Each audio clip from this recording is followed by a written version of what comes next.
Census Bureau data says America's population is older than it's ever been. About 18% of Americans are 65 years old or older.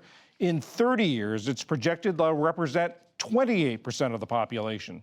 And as that demographic grows, some of them are reimagining retirement. Ali Rogan's report is part of our series, Rethinking Aging. 2, 1, torch it out. 76-year-old Shelly Malinoff doesn't go to work anymore, but she doesn't feel retired. Power gas coming up. 3. There's the exercise class, and I leave it a little early to get to water aerobics at 9 o'clock. And then there's Tai Chi.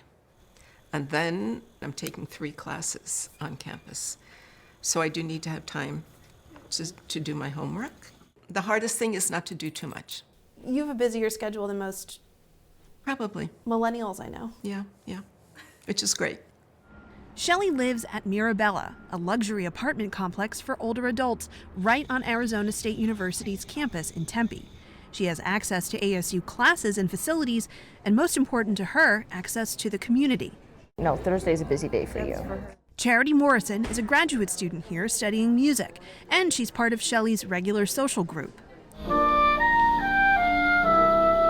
She's also one of Mirabella's artists in residence who perform for and with their older neighbors. One of the things that I really admire about Shelly is the moment we met, she speaks so positively of the people around her and the experiences around her.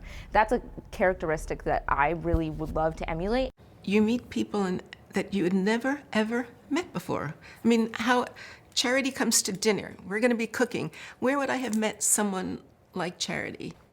University-based retirement communities are popping up at campuses countrywide. But Mirabella Lifelong Learning Director Lindsay Beagley says fewer is integrated into everyday campus life as ASU's model. These folks are really kind of pioneering the new retirement, which is a lifestyle that's centered on learning and deep, purposeful engagement. Studies show that intergenerational relationships are mutually beneficial. Young people gain self-esteem and have better attitudes about older adults, and interacting with young people boosts the mental and physical health of their older counterparts. Okay, my friends, these are the preschoolers coming in, so they've got a lot of energy. One case study is the Benevilla Community Center for Older Adults in Arizona's West Valley, where many members are in the early stages of dementia. One of its biggest draws is an on-site preschool. Activities with Benevilla's grandmas and grandpas are built into the curriculum. I stay out too late. Got nothing in my face. That's what people say. When we get to see the little ones, it's very heartening. It makes us all feel younger again.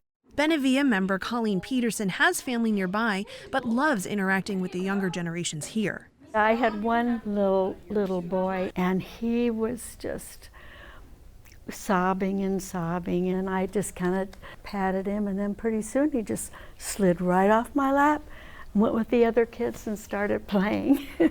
Peterson has mild cognitive impairment, which led to depression and anxiety. Her daughter Kathy says the children are a powerful antidote.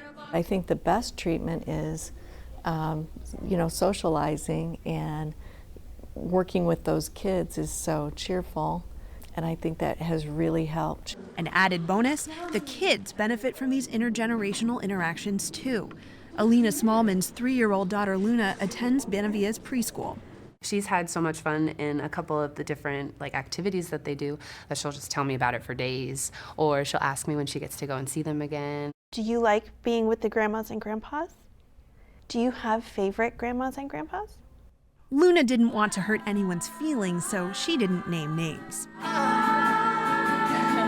Arizona is a popular retirement destination, but all across the country there are plenty of programs for people who prefer to stay where they are. Here in the nation's capital, a number of neighborhoods are bridging the generational divide for far less money.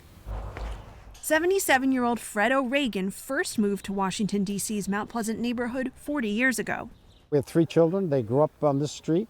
They went to public schools here in D.C. Here, we'll walk to the school. Come here, grab your bag. We're going to walk to the school. His kids moved out long ago, but O'Regan is still a fixture in the neighborhood. He pays $50 a year to be part of his neighborhood's Village Movement. It's a grassroots initiative that helps older adults stay connected to their communities. There are 270 villages nationwide, with dozens more in development. The first started in 2002 with a group of older neighbors in Boston. They wanted to change the paradigm of aging, and they didn't want to move. They loved their community, and how to do that. Barbara Hughes Sullivan is the executive director of the Village to Village Network, which connects individual communities.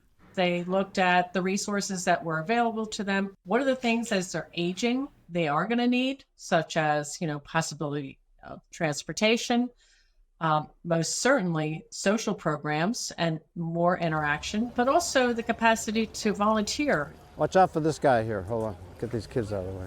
Fred O'Regan volunteers with the village's Safe Streets Initiative, a collaboration with the D.C. government. Every school day, the street in front of the local elementary is closed during drop-off and pickup. Wait. Fred's job twice a week is to guide students from the crosswalk to the school's entrance. I didn't join the village because I was aging. I joined the village because of its involvement in the overall community. Principal Jessica Morales says the school needs the villagers. Without our volunteers, we would not be able to do this work. It's been a very reciprocal kind of relationship where they're keeping us safe and we're also building relationships with everyone. Some villages charge up to $900 a year to support a small paid staff, but that's still far less than other programs for seniors. The average annual cost of adult day programs is $20,000, and full-time living arrangements can range between $50,000 and $100,000.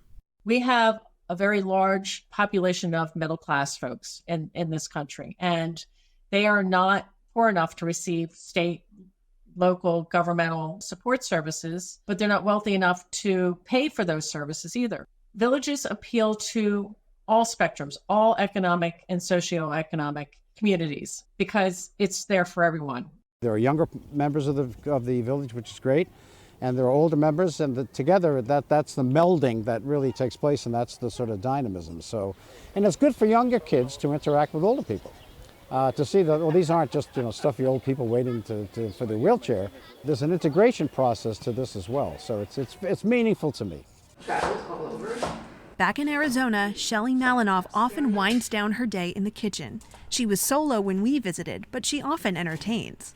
I don't want to be in a place with just older people because you're really limiting yourself. So I feel it does make me feel better, really, being with younger people. I never had kids, so for me, I could adopt them. And I don't ever feel like they think of us as these old folks. Malinoff doesn't think of herself that way either. For PBS News Weekend, I'm Allie Rogan in Phoenix.